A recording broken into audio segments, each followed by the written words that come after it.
And I started out where you were at too, because I had a Pontiac Grand Prix, and I was putting the mower in the back seat, gasoline spilling on the chair and everything. Like it was bad. And then I put a hitch on it, drove it across the street, and the thing dragged across. I'm like, Oh my okay, God. that's fine at the beginning, where you can get a little bit of money and then buy a used truck. But once you get that used truck, that's where we would want to ideally put some signage on it. Dude, year one, like 15 clients, most people don't even have a website at your size. So you are a step ahead of the game for sure. From a good-hearted position, I think that might be a distraction, because even if you are making a little bit of money on the referral, the time that you take to coordinate that and to call the other person and to go back and forth, like, and to manage that whole process, we could just take that time and do some door hangers, or maybe call our existing customers and try to upsell them in a different service. And you would probably have a much better return doing that. You got this, man. You got this.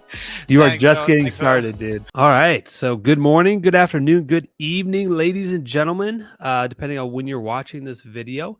Today we have Jesus here. He's down here in Texas. So he's in McAllen, Texas. Jesus, thanks for jumping on with me. Hey, thanks for having me over. Yeah, I mean, looking forward.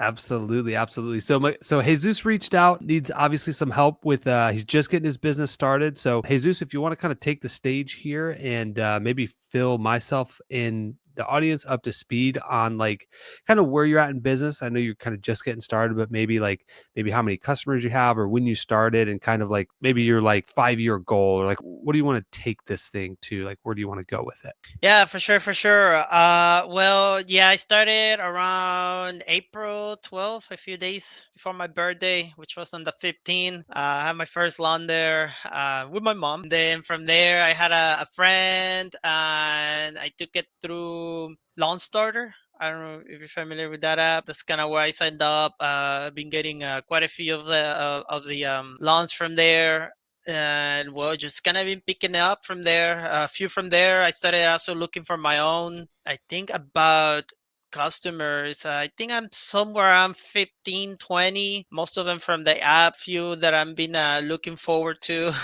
And well, I kind of got into the whole business world maybe about 2023, a few years back. I was trying out real estate. That I ended up a little more tough than I thought. Yeah. um, That's so yeah. funny.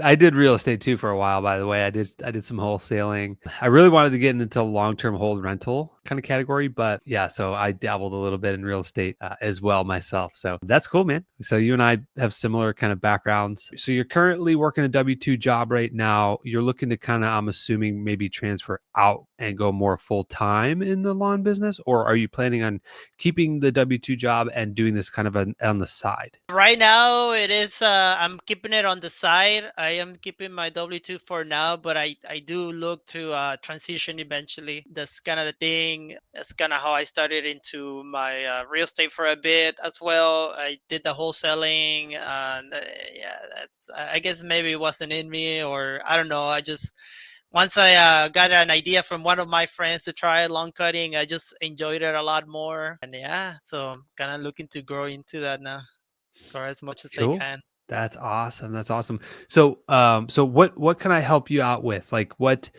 can I help you with? What questions do you have for me to help you hopefully reach those goals? All right. Well, I guess since I'm just kind of new, a lot of the questions kind of been getting answers from your other videos. I know I've watched quite a few, and some of them it was mostly focused on marketing. So that's kind of what I've been trying. I had been saving up a little bit of my income from my W-2 already, so I have been able to launch out a website right now. Still in the works, but it's out there. It's out there. I think one of the main questions is how much should I really go into marketing kind of thing. I feel like I may have overdone it a little bit, especially because I got a website and then someone reached out to me offering some SEO services, which I got. And then I also got into Yelp. So I kind of stopped right there. I'm still getting offers, but that's kind of where I did a little of a cutoff there. And just kind of questioning myself if I should maybe go more into that advertising. Oh, I also got some business cards, by the way. They just arrived today. Yeah, yeah. The website's like a really good opportunity. Is it up live right now? It should be. All right, let's look at it together. Let's All do right. that if you don't mind. So I'll share my screen here. So what is the website, or I guess the name of the business? It's green steel lawn care. One word, Yeah, one word. I'm not sure if no, that's no. greensteellawn.com. That could be it actually. See if it loads here. Yep, that's the one. Is this it? Okay. Yeah. I don't know if it's my internet connection or the website, but that took extremely long to load. So, and I am hardwired with fiber optic internet, so I'm gonna assume it's the website. So, do you know what like domain you're using on this? GoDaddy. I got it through GoDaddy. Okay. My friend's helping me out with it right now. So he's kind of been building it, adding the pictures on there, Yeah. Okay, so getting the forms going. see all these photos that are still loading? So that is driving down the speed of the site. Google does not like that. So there is a website. It's called Tiny Image right here. This one right here. So if you're hopefully your friend knows this, but if not, maybe you ask him about it and just say, "Hey man, I know you got all those pictures that you're uploading on my website. Thanks for doing that. Really appreciate it." If he hasn't done it already, he should drop those pictures in this tinypng.com website. And what it'll do is it'll literally make it like 1/10 of the size, sometimes more, sometimes less, but it'll make it significantly less size of an image. So that way, when you put it back up, it'll basically pretty much look the same. It'll just load like 5 to 10 times faster. And so that's probably one good thing that I would definitely recommend. Okay, so let's see this. Okay, cool. So you get free estimate, comes right here, enter your name, email. Cool. Awesome. Yeah. So I mean, dude, this is like this looks good up here. The other recommendation that might serve you better is instead of having a little button here that brings you to the contact us page, which is looks like it's at the bottom. I don't think it's bad to put the actual submission form like here somewhere, maybe on the Okay. side. You just want to make it as so easy for customers to give you their information for lawn services, instead of having to either scroll all the way down to the bottom or even like click a button. Like this is like what stands out to me is this cutting a legacy into the earth. Like that's really big. And so this is kind of smaller, but that might help you convert more customers that get to your website. Yeah, I mean this dude, year one, like 15 clients. This website is most people don't even have a website at your size. So you are a step ahead of the game for sure. Did you have any questions on like the website or anything? Into the website itself, I mean, it's there. It was kind of the idea when I got it, and so just kind of wanting to get it out there. Yeah. I'm not doing much of the developing on that side, so Yeah, no worries at all. I don't know like is your buddy, does he build websites or he's helping, or is he just kind of like helping you out on this? no, yeah, he builds websites. I think he has this kind of what he does at his job. He's more like a software engineer kind of thing. So he does the coding on the back end, and he's kind of been helping me out on his free time right now. Okay, cool. Man, look at those stripes. Cool. Yeah, Yeah. actually, also I got some the client there let me use his machine there, which was a really nice one. It was one of those commercial ones. Yeah. That's pretty neat. That's awesome. Yeah, I mean, if he's a software engineer, I'm sure he knows about the tiny image thing. So cool. Okay, so the question, if I understand this correctly, correct me if I'm wrong, is like, do you just keep putting money towards maybe the website and like build it out to get better, or do you like maybe put the money somewhere else? Is that kind of like what you're maybe trying to figure out, or? Right, right. Because I mean, I got that website right now. I mean, the website itself is not much, right? It's just mostly just the domain and a few things on the back end that he's using when there's a request and stuff like that. Also, what I'm thinking about is like I got on Yelp as well, and I pay for this thing called eye mapping, which they're supposed to build out the ACO kind of thing. Do you have a Google My Business? I do not. They're actually supposed to be on the process of building it. The Okay. eye mapping people that I hire. Okay. Yeah, I would say that would be probably super important is to get a Google My Business set up. I think that'll definitely help. Yeah, I'd say Google My Business is important. I don't really think there's a cost to that at all. I think it's just trying to like if you could put a hard location on Google My Business, that will perform significantly better than just like a territory. Even if you put your own house, like you could do that, or maybe apartment or whatever. That should serve you better. And then So you're in Texas. Okay. So we're kind of, we're on the tail end of the spring rush right now. What I have found is door hangers do typically work during the summer. You're not going to get as great of return, but I think what would serve you potentially better, if it sounds like, do you have some, it sounds like you have some money to spend on marketing, right?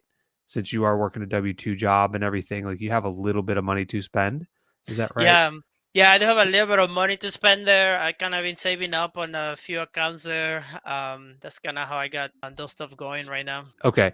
So another good alternative right now when you're just getting started and you don't have that established search engine optimization and that internet real estate is what I like to call it, which means you got your website, Google My Business, Yelp, just all like Facebook, Instagram, every platform that you could create your company on, you should be doing. Like Google all the websites that you could create a profile on that will help build and establish a long-term knowledge base of your company.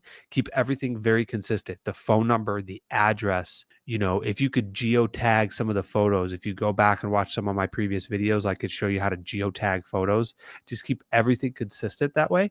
And that will serve you really, really well. In the meantime, because that takes time, it takes time for Right. the algorithm to realize that. So you need customers now, right? So a really good alternative that I would probably recommend to you right now is something called Google Local Service Ads. It is a paid feature. And so I'll kind of show you like an example here. So I'll share my screen again. Let's just go to Google, say lawn service near me. Okay. And when a customer goes here, see, it's going to show, yeah, let's use our precise location. Allow this time. Okay. So it's going to show mine because I use Google Local Services. Here it's kind of showing, but this is what it would look like. It would show a sponsored ad. And typically, actually, here's one right here. So this sponsored ad here is coming up above the typical map. See, this is True Green's actually sponsoring this too on the map side. This is organic here. So as you can see, Military Lawn Cuts is number 1, Perfect Turf, and then our second or our main location is number 3. So this is the beauty of multi locations here. But what will happen is if you pay for Google Local Service ads, you will only pay for leads, and it's nice because you're not wasting money. You are paying for the actual lead that gets acquired. So if they click Get Number or Message, it will actually bill that company. And so this is a great way to pop up above your competitors, which are real organic. Like these ones are organic, these 3. This one's paid, and then these 2 are paid. So even though Chorby and Spring Green don't have great SEO and pop up on the map, and even down here probably inorganic, like look, here's organic search. Military Lawn Cuts is number 1, True Green's number 2, Executives number 3. But you will actually pop up here, and you'll get a lot of customers that will call. Not as much as the spring rush, just because we're kind of on the tail end of it.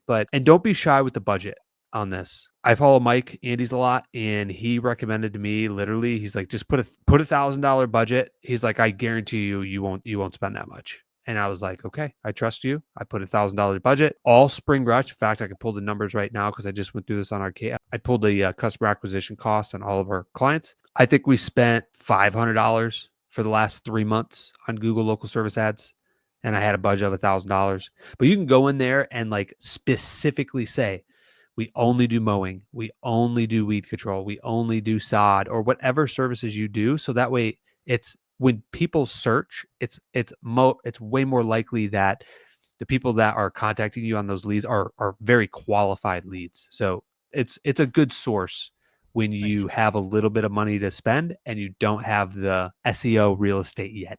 Got it, got it. And I guess that kind of brings my other question there, because yeah, I kind of want to do that where I just focus on the lawn mowing, because well, I don't have a truck yet, by the way. So I'm just kind of going on my cars. So a lot of these people want to do like, haulaways or cut my tree and take it away. And what I have been doing to those, like my dad knows some people that do it. So I kind of talk to them, and my dad gave me their numbers, and I just kind of been like outsourcing some of them, or trying to outsource them, which kind of takes some time there, I guess. Dude, honestly, okay, from a good-hearted position, I think that might be a distraction, a little bit of a distraction, because even if you are making a little bit of money on the referral, like the time that you take to coordinate that and to call the other person and to go back and forth, like, and to manage that whole process, we could just take that time and do some door hangers, or put out more door hangers and things like that, or maybe call our existing customers and try to upsell them in a different service, and you would probably have a much better return doing that. So as much as like we want to help the customer, I think that that might be a little bit of a distraction. If mowing is the core service and that's what you want to really lean into, I would say that that is, because you probably have limited time too, working a full-time job. Like you maybe only do this in the after work, or just on the weekends. And so that time is very, very valuable. We want to make sure that we're spending those precious moments on like really being effective with our time and making sure we're acquiring mowing customers instead of managing a tree trimming job or a sod job, something that like maybe A, you're not making much money on, or B, not make money at all. And I think that might serve you better. That would just be my recommendation, to kind of just, yeah, get kind of laser focused. Some other services that you could maybe do if you don't have a truck yet is, like, obviously, like pulling weeds in flower beds. There's not a lot of debris that comes off of that. Maybe a bag or two, which maybe you could put in the trunk. Right. Or worst case scenario, some customers want like bush trimming with that. Maybe you just say, hey, look, we leave the clippings for you to dispose. And that way all you need to carry around is a hedge trimmer and some garbage bags and a rake. And then you can trim the bushes, pull weeds, and like focus on flower bed cleanups, because that's really important and a needed service for a lot of customers that are in HOAs and things like that. And then you can just tell a customer, hey, this is how we do it. We don't have like a disposal system, so we just leave the clippings on at your door, or near your garage door, and then you just dispose of them on garbage day.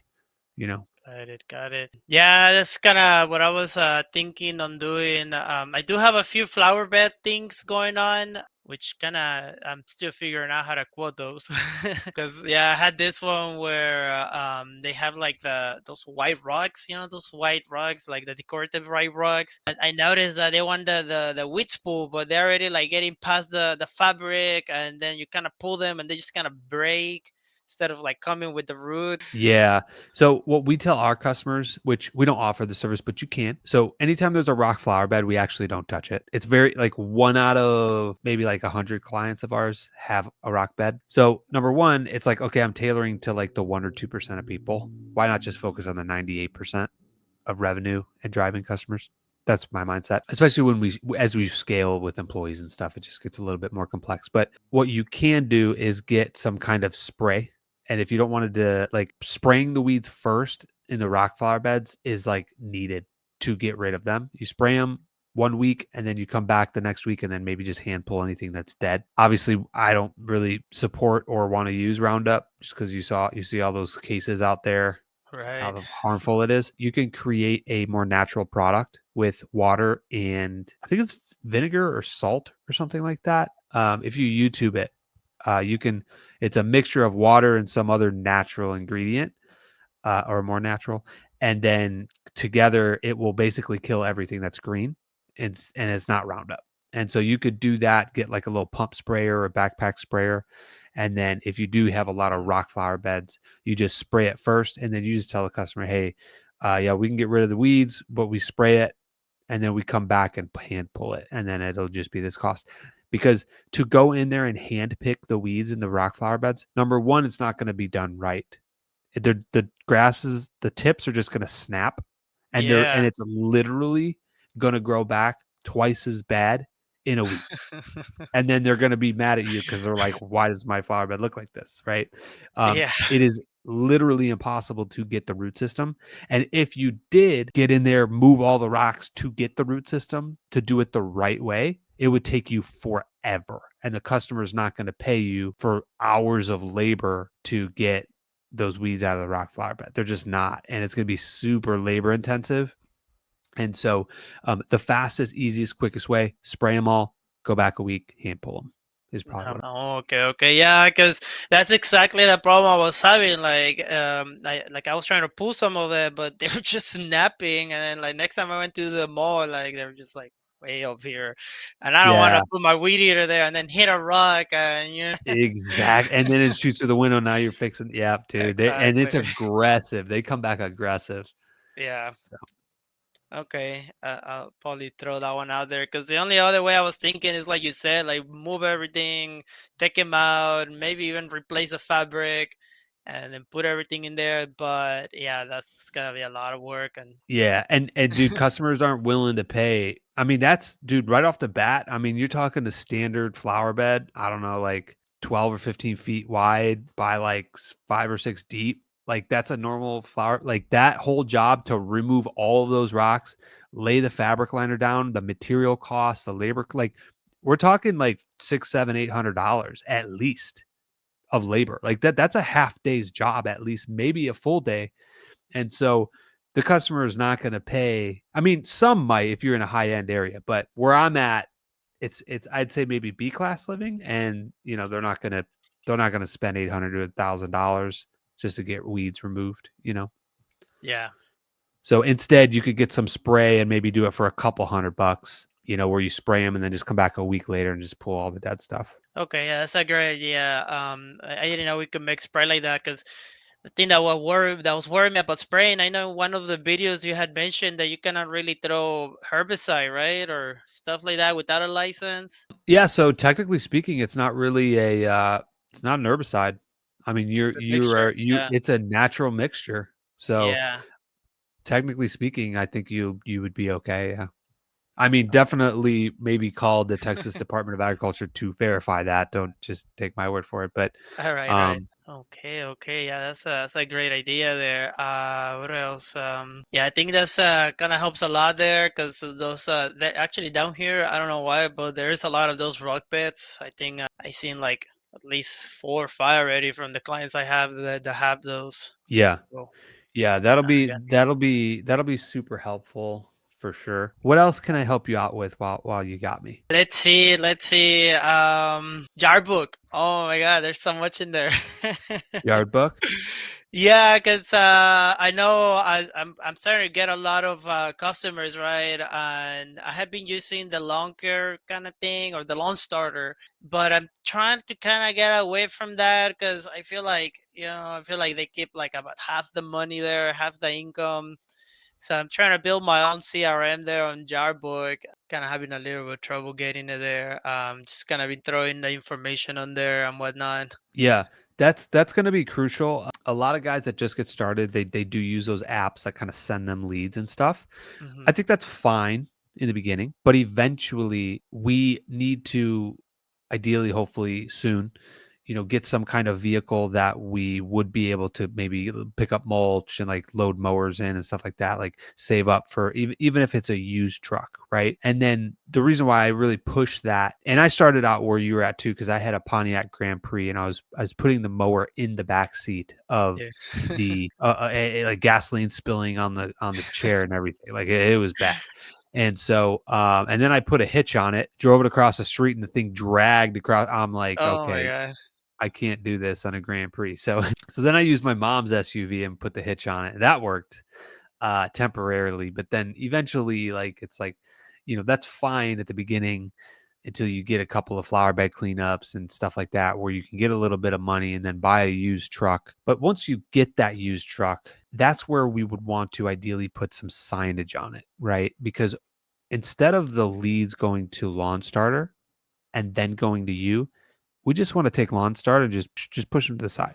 Like we want the leads coming directly to us. And how do we do that? We go straight to the customers ourselves. We put out door hangers.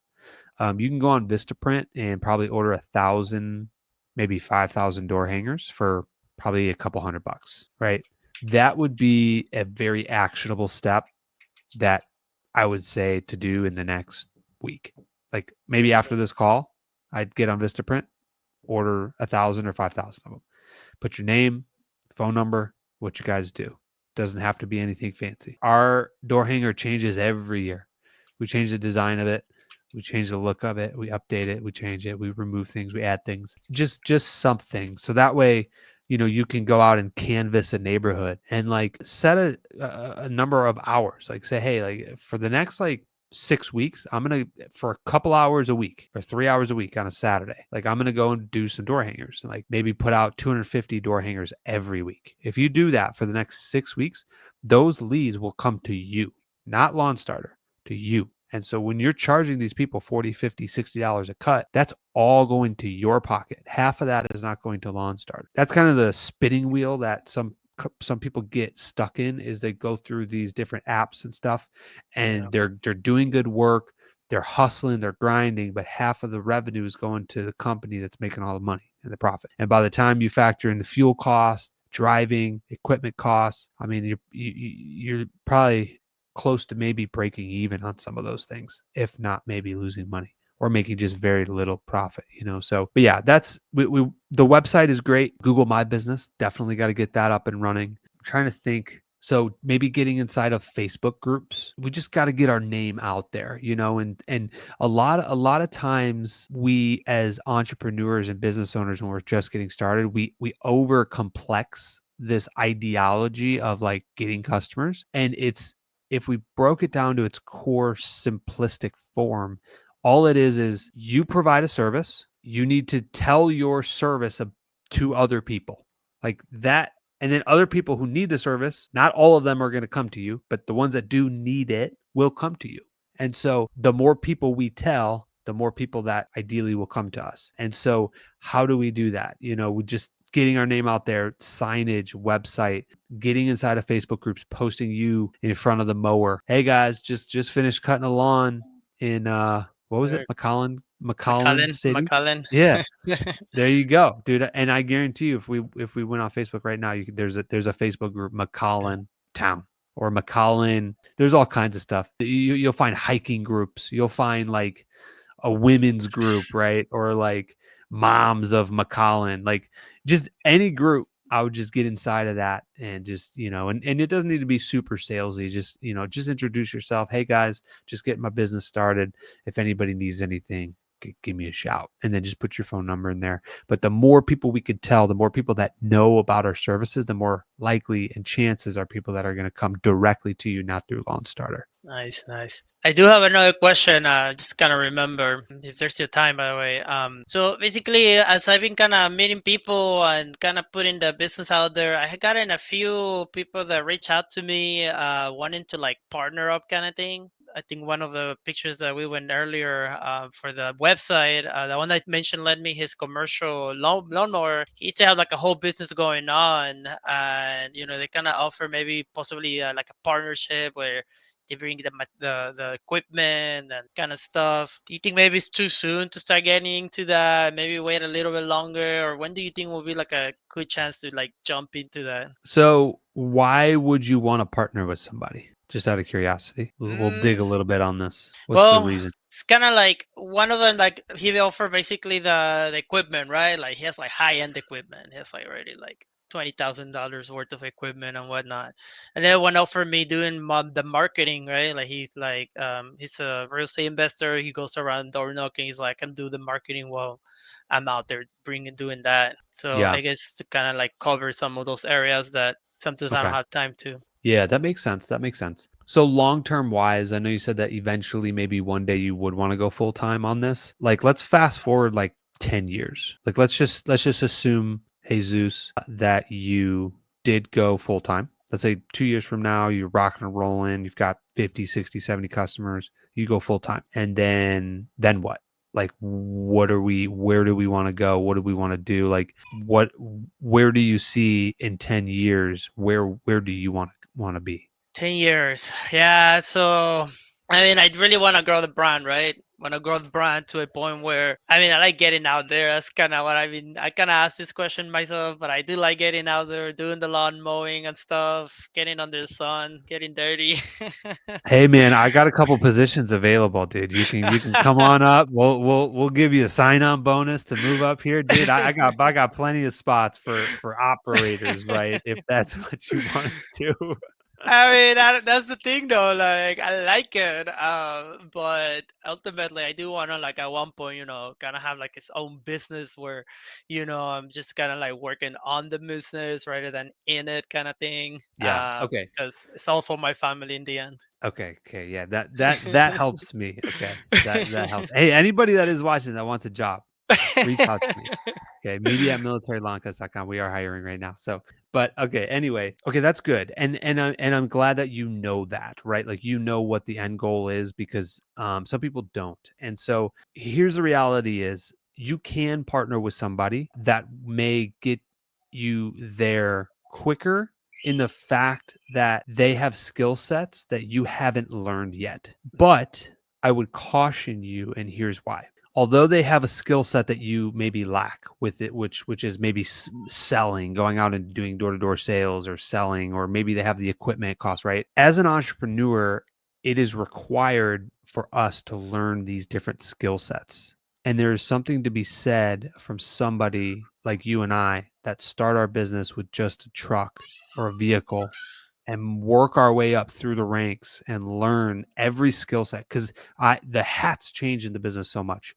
You start out in the field and you are the hustler, and then all of a sudden now you have employees and you become the manager, and then from there now you have to become the regional manager over 15, 20, 25 employees, and then the next step is now you have to become a CEO. And so and there's so many layers inside of each one of those that, like, those skill sets are invaluable. If you can understand it and learn it, you will succeed, I believe, in anything in life, like, because it correlates to anything. No matter what business that you do, it correlates to your personal life. Like learning how to sell correlates to your personal life. When you get home with you and your wife and you're like, hey, let's go to this restaurant, and she wants to go to this restaurant, you got to sell her on why you want to go to this restaurant or move to this location. You know what I mean? And so it all correlates. And so I would just say that a lot of people want that shortcut to get there quicker. Doing that, we don't learn the invaluable skills that will allow us to become the entrepreneur that we are destined to be, And so I would just caution you on that. I think partnerships are good with the right partner. And that would be somebody that it sounds like you might be more of an operator. Maybe you need to potentially partner with somebody that's more of an investor or a strategic planner, like someone that maybe like is different from your skill set. That's where I think partnerships work really, really well. So if you are going to look at doing a partnership, I look at that. I've got a buddy who, oh man, I think they're going to do like 1.5 million this year. Wow. He has a partner. Okay. And that sounds amazing. Like, okay, yeah, they're going to do 1.5 million, right? Just so you lean up in the chair. Now we're leaning in, right? And that's amazing, right? But here's the reality of it. He's a 50-50 owner in the business. So realistically, from a profitability standpoint, he's really taking home 750K of that business because the other partner is taking half of profit. And so although it looks really fancy and it looks amazing that they're doing 1.5 million from a pure financial standpoint, the profits do get cut in half, and so just keep that in mind anytime that you do think about partnerships. But some of the biggest businesses in America have partners. I mean, Elon Musk, I can't remember the exact statistic. He does not own 100% of Tesla. I think he owns like 20%. In fact, I'm not going to look it up right now, but I guarantee you he doesn't own 100%. Jeff Bezos, Amazon, one of the biggest businesses. He does not, he owns like a sliver of that company, and so I think partnerships are good with the right partner. And so I would say be cautious. I'm not saying to not do it or to do it. I'm just saying be very strategic if you do that, because there's a lot that goes into that. But if you find the right partner that balances you out with some of maybe your weaknesses, and maybe you have strengths that the other person is their weakness, that's where I see it works very, very well. Okay. Okay, that helps a lot. Yeah, that's just something that's been going in my mind, right? Because yeah, kind of want to speed it up, but don't just want to like jump on the gun, and then who knows? Yeah. And like, and I would challenge you as a good coach as I am, right? My purpose here is to build and develop people. And so I would say, how about this? Before we look at just, I'm going to say take it the easy way out, quote unquote, because that's not necessarily always the easy way out. But before we talk about partnerships, I would reflect back and look at the last 30 days of you, Jesus, right? I'll put you on the spot here. Sorry about that. But I would say, okay, how many door hangers have we done in the last 30 days? Like, how bad do we want it? What actionable steps are we doing? Okay, I don't know the answer to that. And these are rhetorical answers because I don't want to put you on the spot. But I would also say, okay, out of your 24-hour day, 7 days a week in the last week, how much time did we devote to the business, right? And so, if we have this goal and this dream of building a business that, maybe gets to a point where we aren't in the field anymore, we're doing more managing, like how much time and effort and energy and focus are we putting to get to that goal?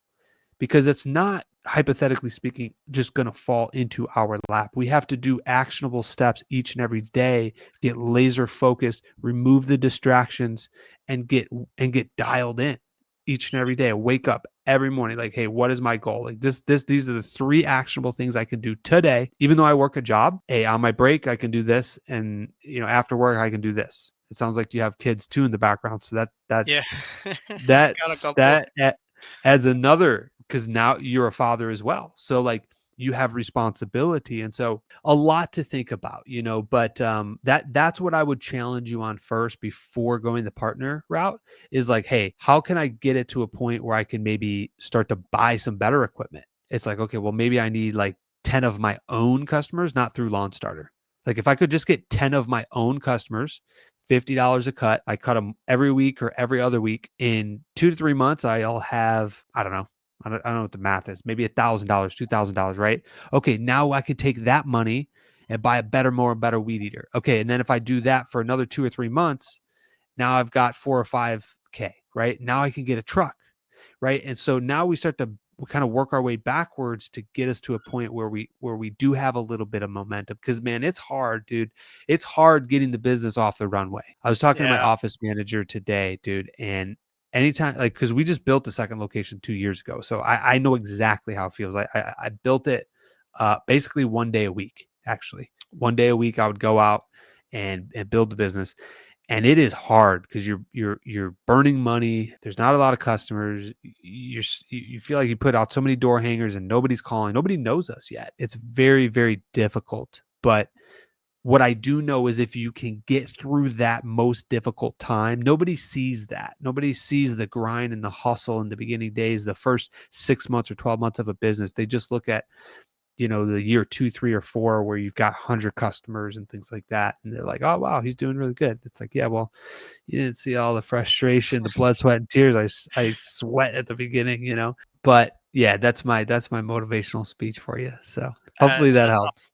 Yeah, that helps, man. That's awesome, and yeah, I appreciate all the information. I'll definitely be putting door hangers. I had actually, well, I started with business cards, so gonna go start putting those out. It just arrived today, and yeah, gotta step on Yeah. it. Yeah, dude, you got it. And just set a goal. Set a goal. And it's not going to come easy. We're a little bit past the spring rush. So again, it's going to be a little bit more difficult. But when I started our company 5 years ago, 5.5 years ago, I started in May. And Okay. what month are we? We're in May. Yeah, we're in May.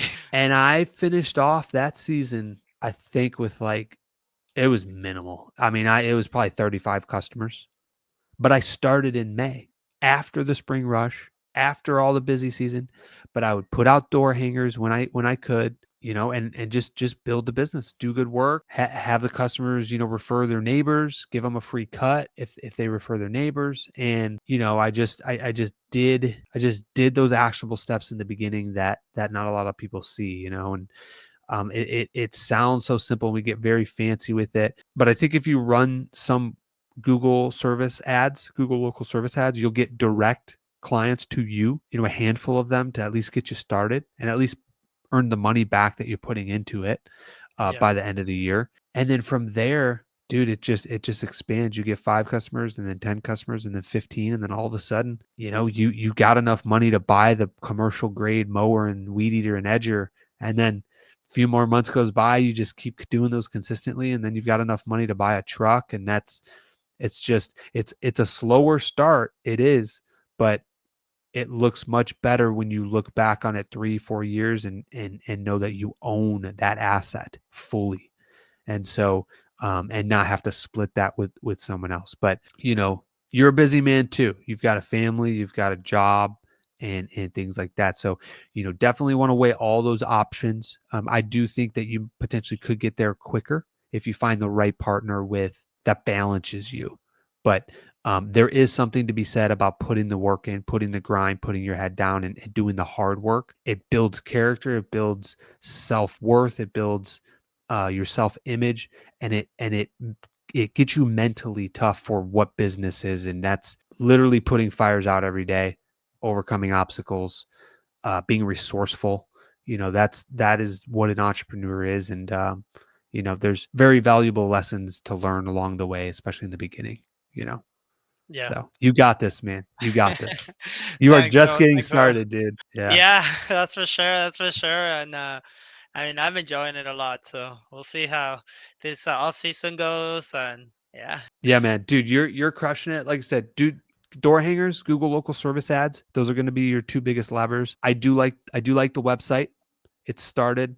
I think we can fine tune it a little bit better, get the loading speed better. So talk to your buddy about that. And I think those three will lead to more direct clients to you, which will be the spark what you need instead of going through like Lawn Starter and those other apps.